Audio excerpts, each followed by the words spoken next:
So you have just now completed the campaign and want to start the end game of Path of Exile 2. You are here in the Ziggurat Refuge and Doriani prompts you to start the mapping. You are going to input the map into the map device right here and open it up. Now it's very important to actually have a little bit of a plan when you start doing so. When you click the map device, you already saw the big, huge map. It is going to look a little bit more foggy than mine because I'm already exploring everything, but you are starting out right here. Basically the Ziggurat Refuge, but from the outside on the world view, so to speak. So your main objective is to look out for the corrupted zones, and they are looking exactly like this right here. Through the fog of war, you can actually see the corrupted nexus, and you need to go here ASAP because you are going to get so-called Atlas passive points. Whenever you are getting to one of those and uncover them, you can see that they look like this. They are going to have a nexus in the middle that has this special icon, the corrupted nexus, right next to it. And as soon as you make your way through all of these maps into the nexus, you are going to be able to clear the nexus map. It is going to have a couple of requirements. For example, your map needs to have 4 modifiers on it. So you will need to use a transmute, an augmentation, and then you will also have to use a regal orb to make it rare, and then use an exalted orb to make it 4 mods, or you have a white map that you're going to use an orb of alchemy on. So whenever you have done this and you have successfully completed a corrupted nexus map, like I did for example here, then you will see that it is going to turn into a cleansed area. You can always hover over the word cleansed in this case by holding Alt and then read what it does. These are a little bit more lucrative maps, but this is besides the point. Very important, as I said, find the corrupted nexuses, whatever, in the fog of war and beeline towards them. Not only after you have cleansed the corrupted nexuses, they are going to turn into the cleansed areas, but you're also going to get here at the bottom left 5 so-called Atlas passive points. And these are extremely important so that you can make the maps more lucrative, more filled with monsters, and have a huge tons of options to cater them to your needs. I would certainly suggest you follow the idea that I have here and the planner that is going to be linked down in the description below, where you can click on the Atlas tree right here to maximize it. And then you are going to see the start tree. I would strongly suggest, again, going here to the top side first, taking the shrines, getting more rares into your map, increasing the pack size, because pack size not only gives you more XP per map, but it also basically affects everything. You get more XP because there are more mobs, you get more drops, which because there are more mobs, and so on, right? So that is going to be really important. And then there's also, as soon as you overlevel this, basically by clearing more corrupted nexus, you are going to have a late game version. I wouldn't worry about this one for now. This one is surely going to change. First and foremost, look to get these points right here so that you can get more from your maps on their own. Very important, while you are going towards a corrupted nexus, it is extremely important to think about if you want to juice a tower that is nearby, so that the surrounding maps that you're going to effect with the tower are going to be juiced up by the tablet that you put in. Sometimes, especially early on, it might be okay to just beeline towards the corrupted nexus, but especially later on, you really want to juice with the tower first before you're clearing out the maps. Everything that is inside of the radius is going to get affected by your tablets. Tablets are things that you are going to come across naturally while mapping, and they look like this. And they're going to change maps for you. So for example, you can add a so-called ritual to it, which is a leak mechanic that you're also going to naturally encounter during your normal play. There are also overseer precursor tablets that are going to add bosses to the maps that are surrounding the tower. When you have completed the tower, you can insert that tablet, which I have already done right here, and it's going to add its modifiers to some of the maps at random. Very important as well is, just like I showed you with the maps, you can also manipulate and change the tablets so that they get additional modifiers. So for example, right here, I need to find one that is empty. You can also use your transmutations to make them magic, which adds an affix, and then you can also use the augments to add another one, and then you can put those into the tower, basically proliferating all of the blue text that you can see on the tablet. So for example, 17 maps in range contain expedition encounters now, but the stuff below the line right here, the prefixes and the suffixes, when you hold Alt, you can actually see this. Every map that is in range of the radius now has increased quantity of items found in your maps and increased quantity of expedition logbooks dropped by runic monsters in your maps. What that means, you don't have to worry about it right now. It's just important that you use your currency on the tablets before throwing them in the tower.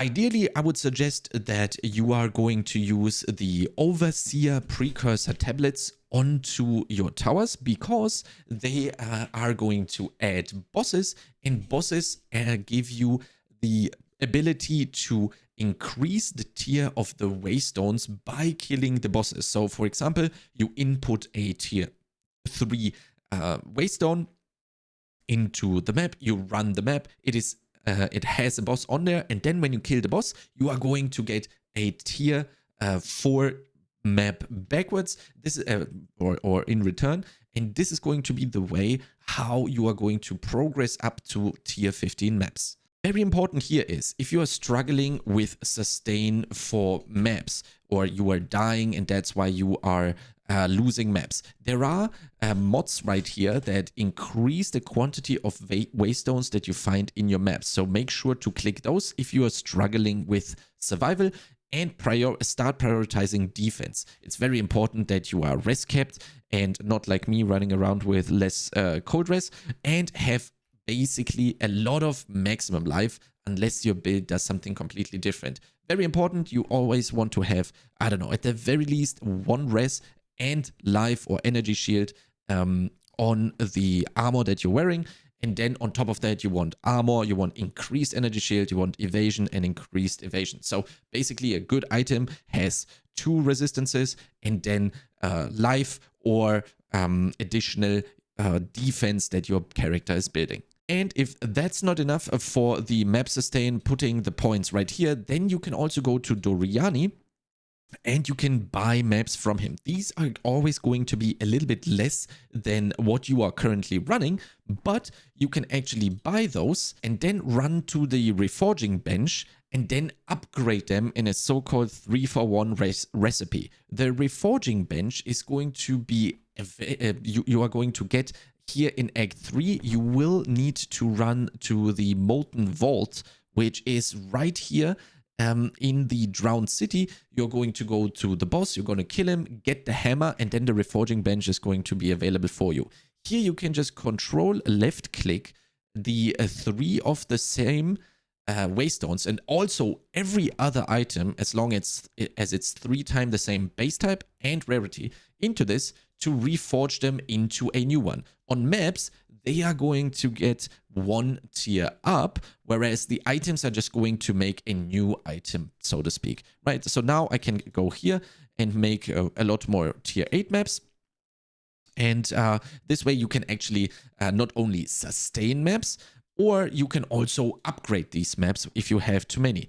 This obviously also works with the stuff that you have stashed in your map stash tab, for example. So I could go back and upgrade all of these all the way to the top and maybe get one big one that I need at the end. This is a premium stash tab. This is the maps tab.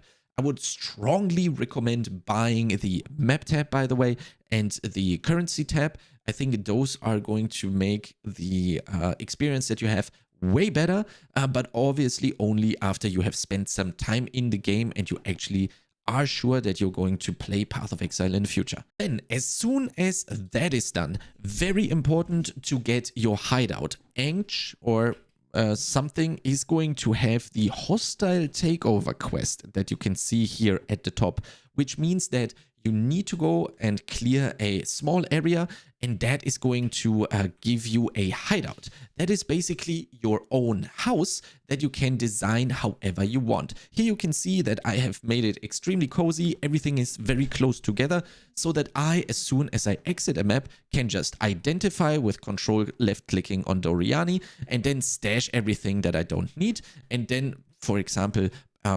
exchange here with Anch. So this is going to become available to you as soon as you have completed the hostile takeover quest, which is extremely important for general efficiency and to minimize the time that you spend walking from A to B. Then, very important, while you are mapping, you are going to encounter essences that you can see on the screen right now. These big text boxes.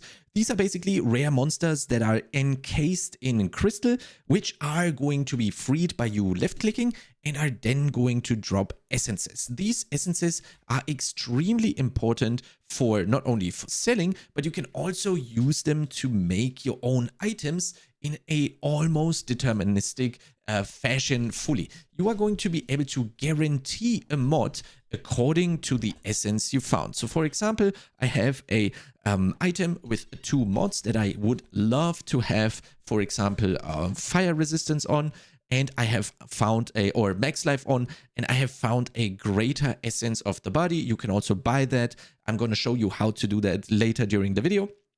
And that means I can use the greater essence of the body and use it on my prepared item, which makes it so that if you read the text, I will add 85 to 99 maximum life to my amulets, boots or gloves, which is exactly what I want to do. If, for example, you would prefer a different stat, like fire resistance, for example, then you would just go and buy or find a greater essence of insulation, for example, and that is going to guarantee fire resistance. And there's tons more stats that you can actually guarantee with the essences, which is going to be tremendous in terms of your character's gear progression. So in this case, I'm going to right click and use this on the item. And as you can see, it is regaling it for free, so to speak, and then adding the aforementioned stat in between the roll range. So now I could go ahead and use my Exalted Orb to further improve the item. At this point, it's a little bit random, or it's mostly random, especially early on. It's definitely random what you're going to get. As you can see right here, I just shift and then right click and then left click onto my item. And now I'm basically getting more stats by using the Exalted Orbs. Here you need to make sure that the item that you made actually is good and you're not wasting your Exalted Orbs for other stuff, or the essences for other stuff. I used this item because it came already with 2 stats that I wanted. It had, to begin with, it had the damage taken recouped as life, which is not that important, but it had the 5% increased maximum life, which I really wanted. That's why I took that one, or that's why this item qualified basically to the next level for me to craft on it. That's why I used the essence on it. And then since it had 3 affixes already that I 2 very much liked, I decided it's certainly worth to also upgrade it by investing the currency into the item, making it really good. And I will actually, after making the video, probably equip this one, and then we can see how we can make it work, because this one's actually an upgrade, I would say. We'll have to see how that works. Certainly a very good craft, or I could go and sell it. I'm going to show you how to do that. Nevertheless, this basically shows you how extremely important it is to use the currency that is available to you. I always have an Orb of Transmutation, an Orb of Augment with me in case I find a white base that has nothing on him, which I can then use to at least put 1 stat with the transmutation on there. And if that one is good and desirable for me, I'm going to augment as well. If that is still a good item in my case, then I keep it to bring it back out of the map, and then maybe try a regal on it, Maybe if it's really good, I go ahead and essence, just like we did with this item, to make my own items with the currency that is available to me. New with Rise of the Abyssal are also the Desecrate items right here. These basically are something like an Exalted Orb, where you can just use them to put onto an item, then go into the Abyssal Soul, the Well of Souls, which you can find in Act 2. I'm going to show you in a second where it is. You can get it in Act 2 right here, when you go above the ground, and it is linked to the Lightless Passage, which is in the Mastodon Badlands in Act 2. Here you can get to the Well of Souls, then you can use that on your item. When you click here, you put in the item, you click on Reveal, it is going to throw the item into the Abyss. Our friend, the Lurking Creature, is going to return it to you, and then you can choose from one of three stats. This can basically be used if you really want to try something, or if you don't really have any other currency available to you. Then next up, it's pretty important to check out the market menu, or the trade as we call it. For this, you go to input and you look for the market panel and bind it to a hotkey that you like. It doesn't have to be F. It should certainly be accessible to you without a hassle. And this way you are going to open up the trade menu. Here you can actually see tons of things, but you shouldn't really be worrying about this as much. What you're going to do is you're basically going to identify your worst item. And let's say that's gloves, for example. So you click right here on the item category, type in gloves, and then you are going to go to the stat filter right here, and you're going to input the stats that you want or your build guides tells you. For example, as we said earlier, we really always want to have maximum life, unless your build does energy shield, for example, mainly, then you do that. Or you can also do a combination of that. Again, depends on your build. So maximum life. And I said earlier as well, we always want resistances. So for example, cold res, and let's also say lightning res. So this way I'm going to search, and then I'm going to be bombarded with 2,333 items that are all matching these criteria. So obviously they're going to range from not very good to extremely expensive. So we are going to narrow down the results by inputting the numbers right here. For example, I want to have 40 maximum life on there, and to get res capped I need 20 cold res and maybe 15 lightning res. This way I'm already going to cut down tremendously on the results that are shown. Then to narrow down all of these results even further, we can go here to the equipment filters, and since my build uses armor, for example, in that case, I'm gonna put in a 1 here in the armor as minimum. And then since I don't want to see any evasion or energy shield items, I just put a 0 to max, click search, and then I'm now down to 113 items that are matching the criteria that I have put in. So now I could basically browse through this, or what I could also do, I could sort by stats that I want. So for example, if I want to sort by maximum life, because that's the most important thing to me, then I click on the maximum life, and now the item that matches the criteria here, that has the absolute highest maximum life, is going to be shown at the very top. You can also, for example, use that a trade filter to also say to set a buyout price. For example, let's say you only have, I don't know, 10 exiles. You're going to use the buyout price feature here.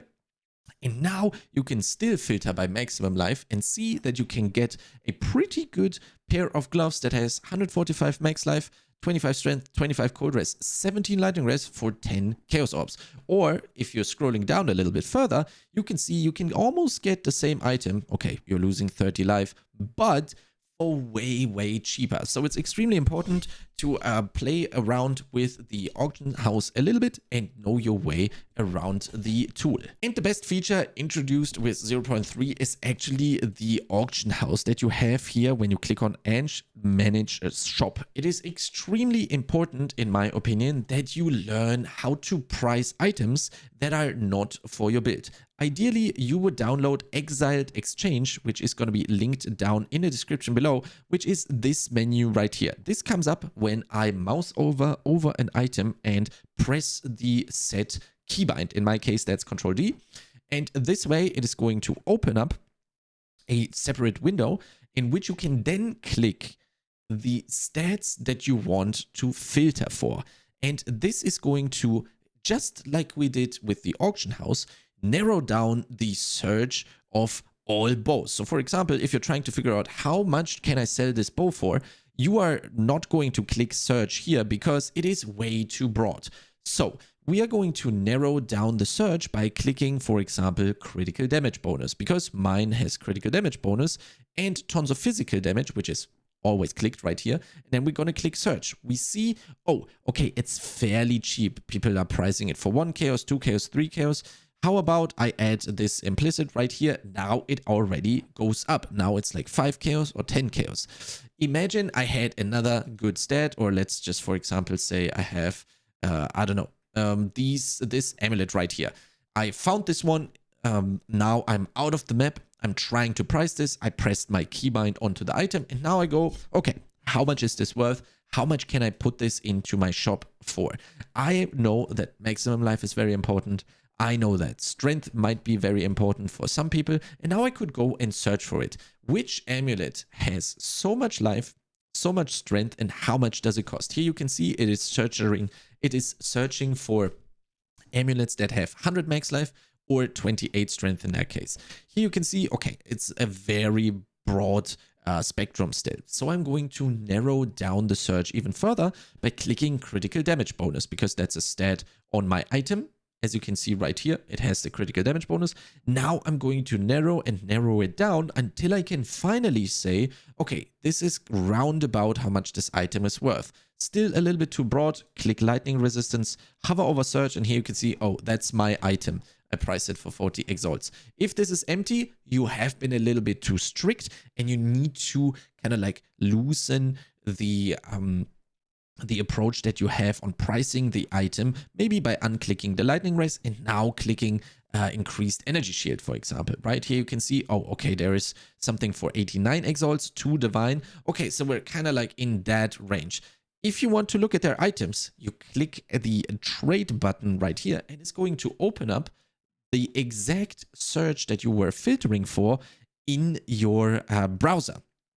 Here you can take a look at their items and actually compare. So for example, this guy's amulet has tons more energy shield, increased max energy shield, has life, crit damage bonus, and attributes. That's why this costs 2 divine.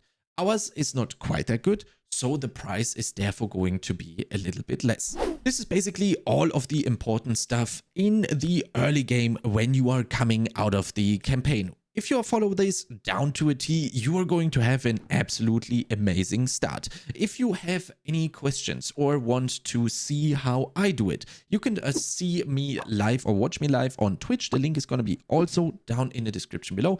And if you like videos similar to this, make sure to subscribe to this YouTube channel. See you next time.